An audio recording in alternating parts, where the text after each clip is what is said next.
Bienvenida a él. Él es un símbolo de la política, es una persona que es muy buscada y no suele hablar mucho, pero la palabra, el pensamiento que tiene nos lleva a reflexionar. Él es el ex ministro de Fernando de la Rúa, ¿sí?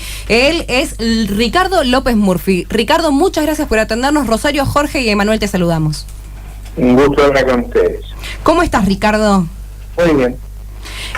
Estuviste pasando por un momento en el que era muy delicado respecto a tu salud. ¿Querés contarnos? Tengo entendido que estás bien ya. Estoy mejor, ¿verdad? Bien. Fue muy difícil haber pasado por eso, ¿no? He logrado superar, espero, por mucho tiempo los problemas que enfrenté. Bueno, me alegro mucho y al mismo tiempo tengo entendido que de alguna manera se está amigando y acercándose de vuelta con la política.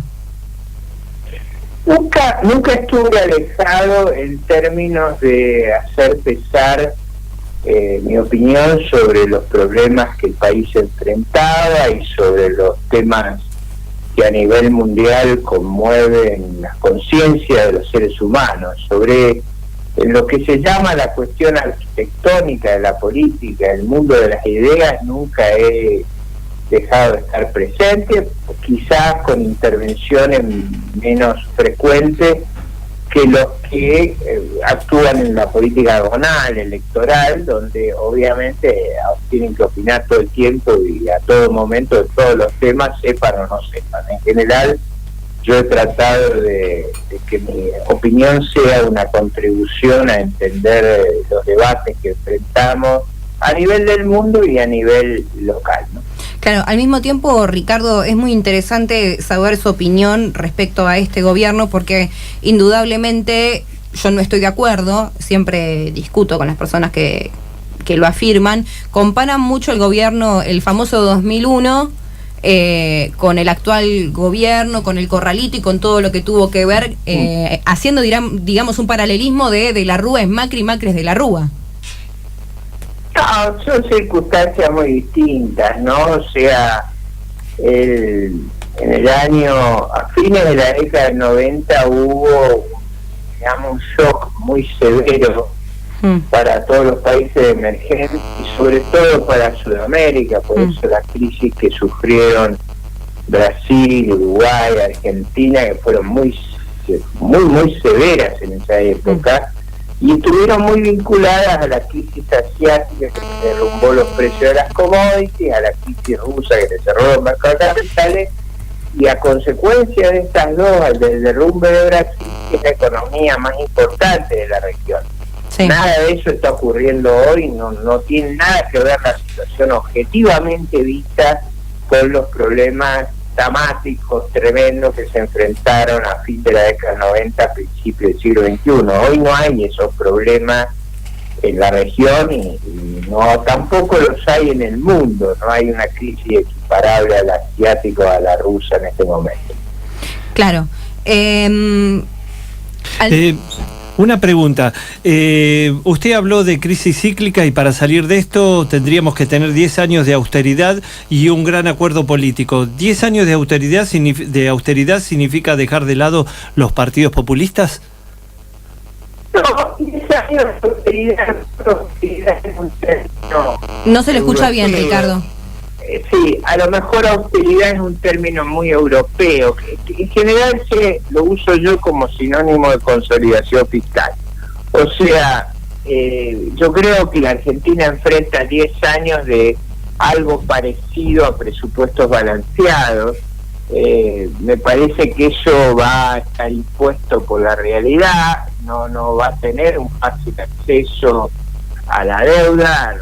La deuda va a ser una tarea compleja y es por eso que no va a poder recurrir como en el pasado a endeudamientos adicionales. Me parece que ya lograr renovar la deuda que tiene y lograr devolver los préstamos de emergencia de los últimos años. No se lo escucha, Ricardo, por favor. Sí. ¿Ricardo? Funciona el teléfono porque yo estoy hablando justo frente al micrófono. Perfecto, ahí sí lo escuchamos. digo, lograr este equilibrio presupuestario y poder realizar la tarea de renovar la deuda y de repagar los préstamos de emergencia que recibimos va a ser todo un desafío. Si eso se lograra, yo creo que la Argentina puede ir a un crecimiento más económica, de más tasas de crecimiento, de construcción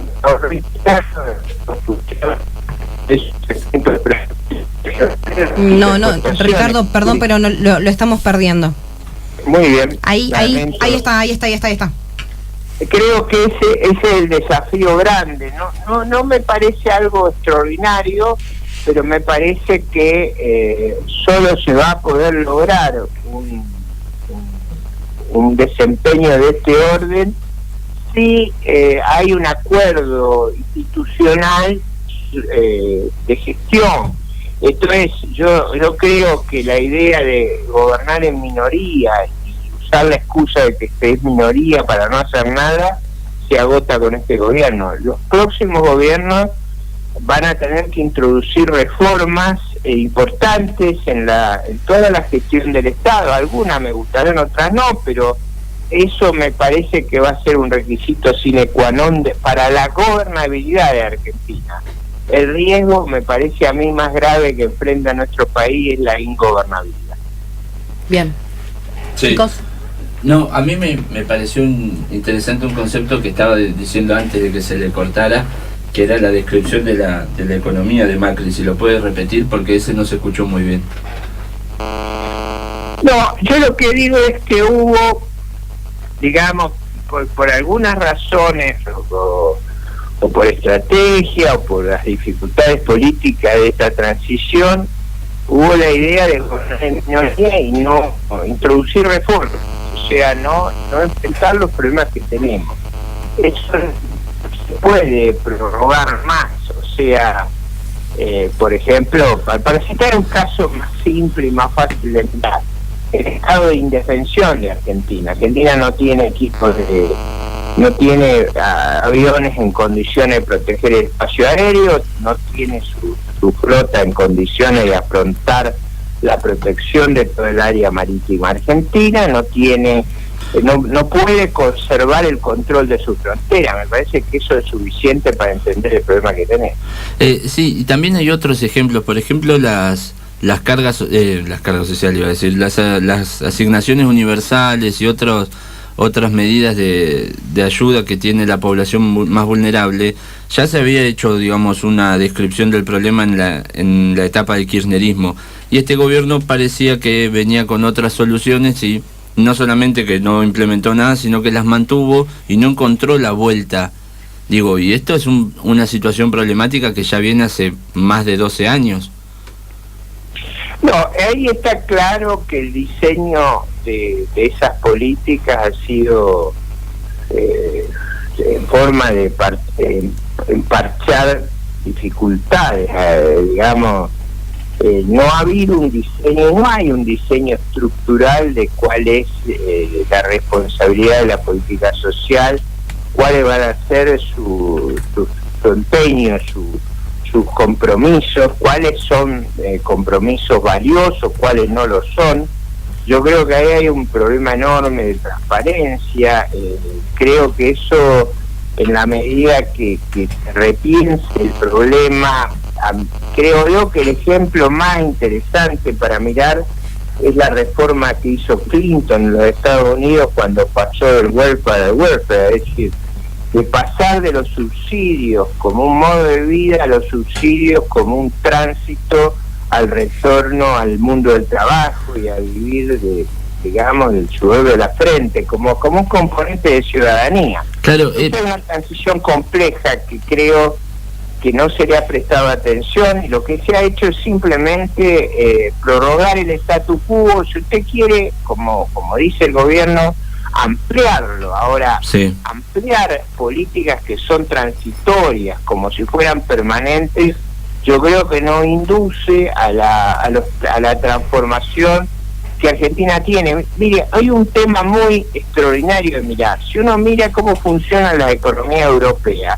por ejemplo, es muy claro para mí que Alemania ha logrado una inserción extraordinaria y exitosa en el mercado mundial e Italia se ha rezagado.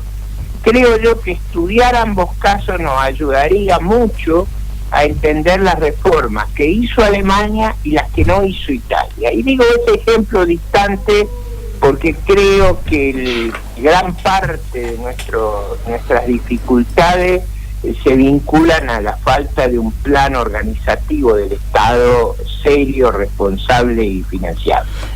Nosotros hace un par de días acá en nuestro programa venimos masticando una idea y me gustaría saber su opinión. A veces nos da la sensación de que dos periodos presidenciales de 4 años, en donde la mayoría de las veces se renueva, entonces terminan teniendo un periodo de 8, termina siendo siempre, funcional a la coyuntura, porque estamos todo el tiempo pensando en las elecciones y no se trabaja de manera seria y sostenida durante por lo menos 3 años. Ojalá fuese así. Entonces decíamos, ¿por qué no volver a 6 años sin reelección? Yo nunca hubiera hecho la reforma constitucional en los términos que se hizo en el año 94. Claro. Yo creo que esa reforma, guiada por el afán reeleccionista, le hizo mucho daño a la Argentina. ¿En qué sentido? En el sentido de que esta cuestión que usted dice no tuvo la atención debida. Por ejemplo, Uruguay tiene un régimen de 5 años en el cual durante esos 5 años no hay elecciones intermedias. Y eso le ha dado al gobierno, a este o a los anteriores, el margen de maniobra de que el compromiso electoral no domina todo el tiempo la política práctica. Es verdad que otros países funcionan con este régimen argentino, por ejemplo Estados Unidos vive cada 2 años con sus elecciones y se ha acostumbrado a eso, pero es verdad también que el diseño institucional de ellos es mucho más cuidadoso que el nuestro. Fíjese, la Reserva Federal, el presidente de Estados Unidos se dedica en este particular, ¿no?, a atacar al presidente de la Reserva Federal. Y el presidente de la Reserva Federal sencillamente ignora los comentarios del presidente de la República. Eso en la Argentina es impensable. Nuestro régimen monetario, nosotros cambiamos de presidente del Banco Central cada 3 meses. Claro. Entonces, eso da una idea de la fragilidad, de la vulnerabilidad, de la dificultad de usar ejemplos que no reflejen nuestra fragilidad institucional.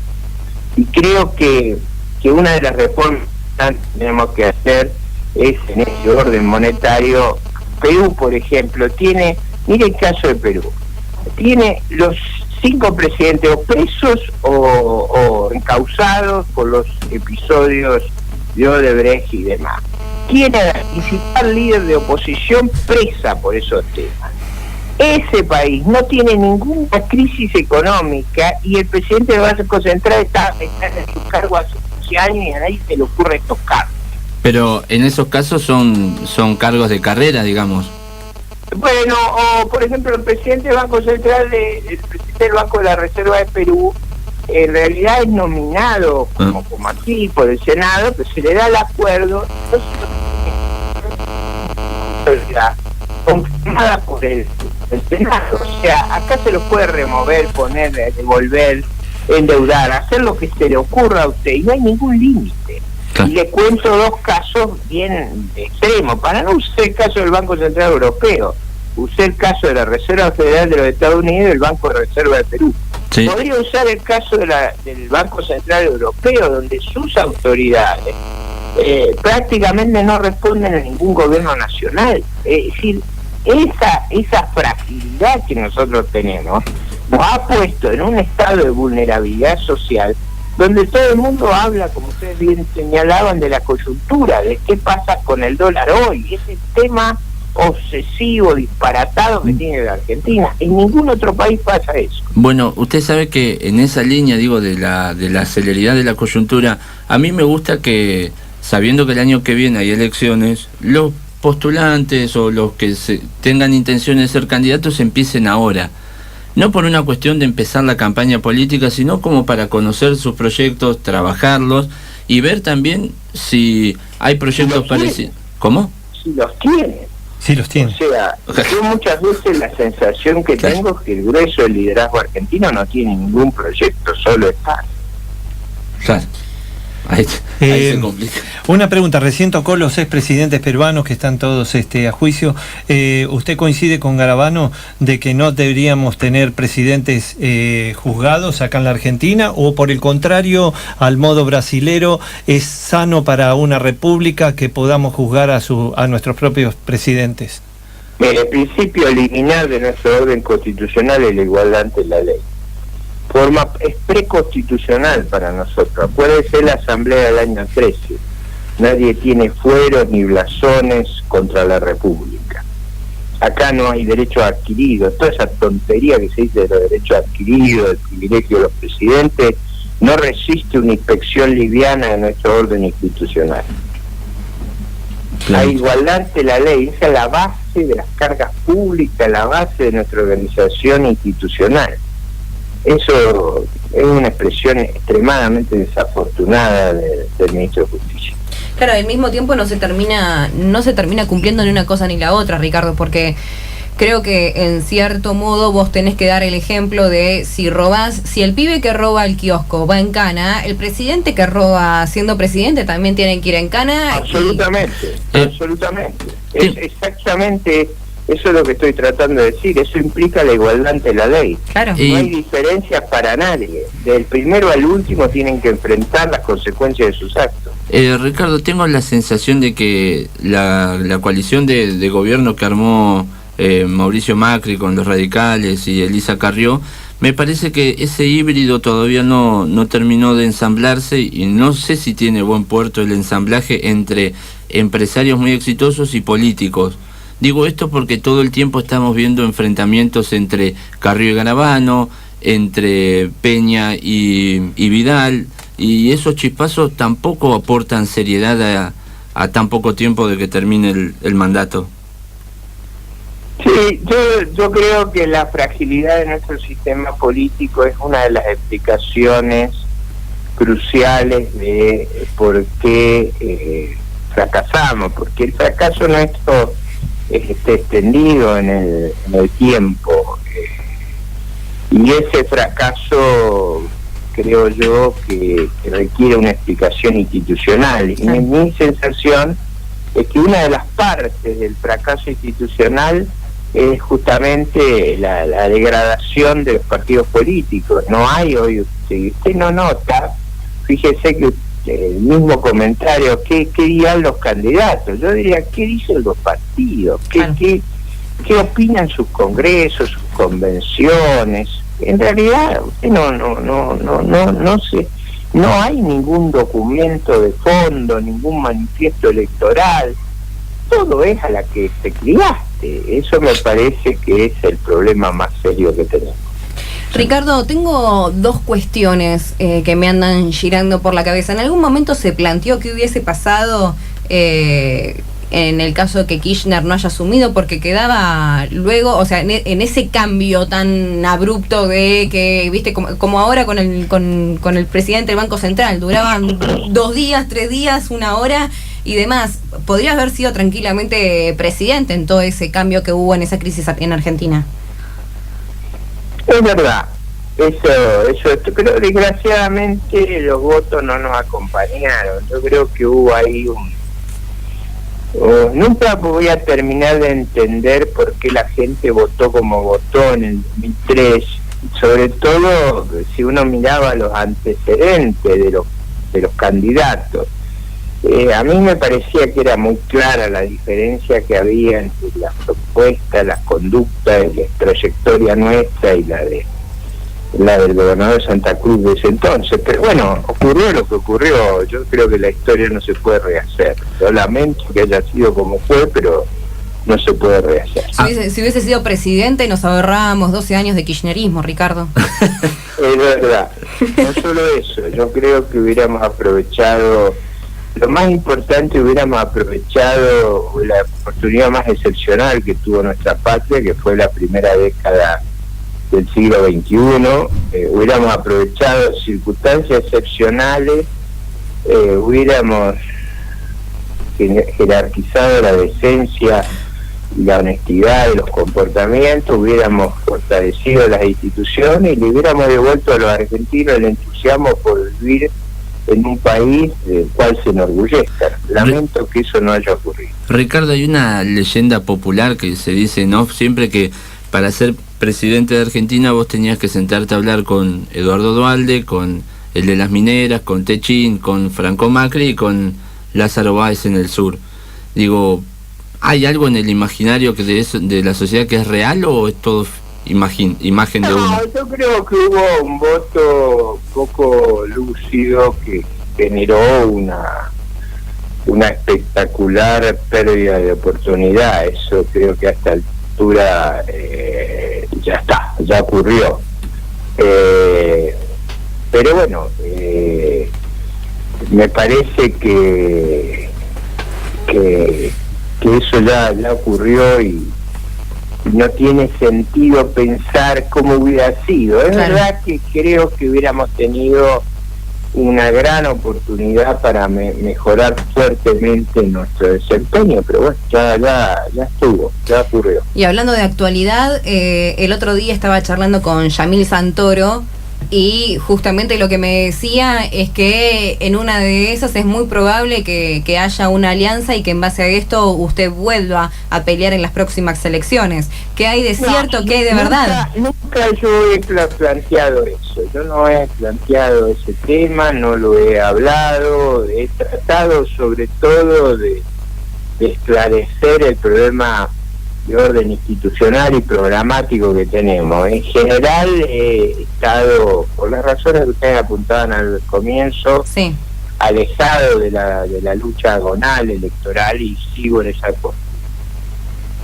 Claro, lo que yo hablaba justamente con Yamil es que dentro de todos y la política actual y los personajes que hay, Ricardo, más allá de formar parte del pasado, es de los que tiene el historial más limpio, sí, y de los que de alguna manera vos ves un Massa, está manchado. Entonces, dentro de todo, Ricardo, te lo digo personalmente, no tengo ningún problema de decirlo, si vos ves a todos los que hay, decís, la pucha, qué currículum que tiene cada uno. Entonces, dentro de todo eso, yo creo que sería uno de los candidatos más potables y me gustaría que así sea. No, es verdad que tengo una hoja, una historia personal muy transparente y muy previsible, eso es verdad. Y es verdad que he mantenido una gran coherencia y consistencia a lo largo de 50 años de vida pública. Eso no es fácil y lo tengo, pero también es cierto que cuando tuve la edad apropiada para estas cuestiones, competí y no fui votado en la medida que me diera la oportunidad. En general no es bueno recurrir a las generaciones que ya cumplieron su rol en la sociedad, salvo que haya circunstancias excepcionales. Ojalá lo podamos resolver sin circunstancias excepcionales, ¿ok? Sí, clarito. Bueno, me encantaría que así sea, Ricardo, y obviamente quedamos a disposición y le agradezco muchísimo la comunicación. Un gusto hablar con ustedes. Hasta luego. Ahí estaba Ricardo López Murphy, exministro de Defensa y Economía de la Nación. El que ya